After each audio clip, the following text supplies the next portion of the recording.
ফকির যদি ভিক্ষা চাওয়ার সময় একটি কথা বলে ফেলে, এই কথাটা বলার সঙ্গে সঙ্গে আপনি ফকিরকে কখনোই খালি হাতে ফেরত দিবেন না।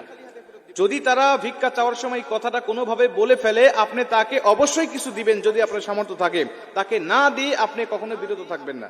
কারণ বিশ্বনবী বলেছেন, যদি কোনো ভিক্ষুক, কোনো সাইলকারী কোনো ব্যক্তির কাছে এই কথাটা বলে ভিক্ষা চায়, আর যদি সে ভিক্ষা না দেয়, তাহলে আল্লাহ পাকের লানত পড়বে ওই লোকের উপরে। ও না দেওয়ার কারণে তার উপর লানত পড়বে, সে গুনাহগার হবে, সে পাপী হবে। এজন্য এই বিষয়টা আমাকে জানতে হবে। কারণ আমরা রাস্তাঘাটে বের হলেই আমাদের পাশে, আশেপাশে, চতুর্দিকে কিন্তু ফকির মিসকিন সব সময় আমাদের পাশে আসে, আমাদের কাছে ডাকে এবং আমাদের কাছে চায়। আমাদের কাছে চাওয়ার সময় এই কথাটা অনেক ফকিররা আমাদের কাছে বলে ফেলে। আমরা অনেক মানুষ আছি তাদেরকে দেই না, বরং দেই না তো অনেক মানুষ আছে তাদেরকে এতটা কষ্ট দিয়ে কথা বলে, যে কষ্ট পাওয়ার পরে অনেক ফকির আছে যারা প্রকৃতপক্ষেই অভাবী, যারা খুব কষ্টে পড়ে, দুঃখে পড়ে আসছে, মানুষের কাছে হাত পাচ্ছে।